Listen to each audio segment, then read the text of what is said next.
Tractor runovers happen for a variety of reasons, and almost all of these accidents are avoidable. So with some observation, some careful operation of the equipment, and good training, we can avoid these accidents on the farm. So in this video, we're going to talk about what are the ways that tractor runovers happen and how can we avoid them.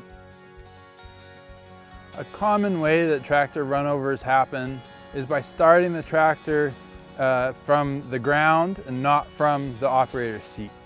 So there's a couple of ways to do this. There is an override from the starter, and especially with older tractors, many particularly older farmers will override the starter there, or they'll just reach up from the ground and turn the key. Now, in order to do that, you have to be standing right in front of the tires.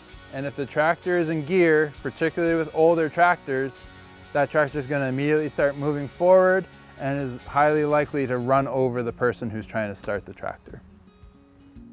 The next cause of tractor runovers is by not doing a walk around of the tractor before getting on.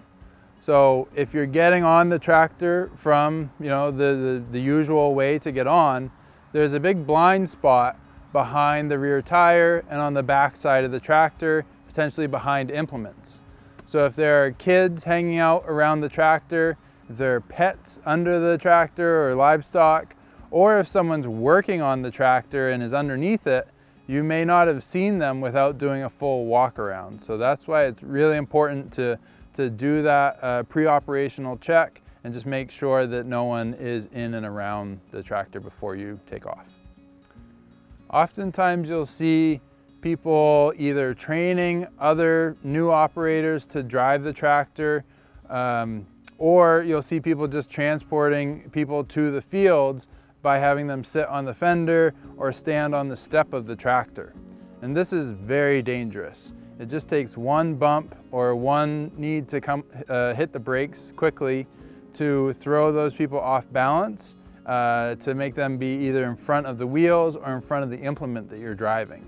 So even when you're training folks, you should only do that by having them or walking beside them on a flat surface, but never have them be on the tractor. There's one seat on the tractor, there should only be one passenger on the tractor.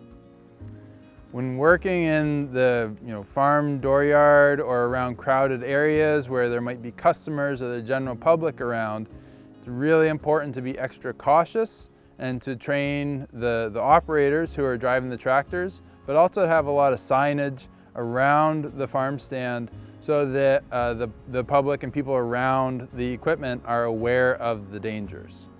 So it's particularly important if there are kids on or around the farm to teach and train that culture of safety around the tractor.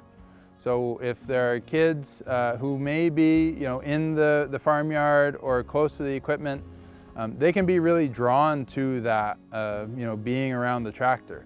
So we really need to train them to keep their distance, make sure they make eye contact with the person who's driving the tractor before approaching, and to really keep their distance to keep everyone safe and to avoid tragic accidents. So to avoid tractor runovers, we want to make sure that we always do a walk around before getting on the tractor. We want to make sure that we're only ever starting the tractor from the operator's seat. We never want to allow passengers on the tractor, and we want to be particularly aware of our surroundings, especially when we're working in crowded areas where the public may be. So if we keep those four criteria in mind, we can really go a long ways to creating a safer environment and avoiding tractor runovers around the farm.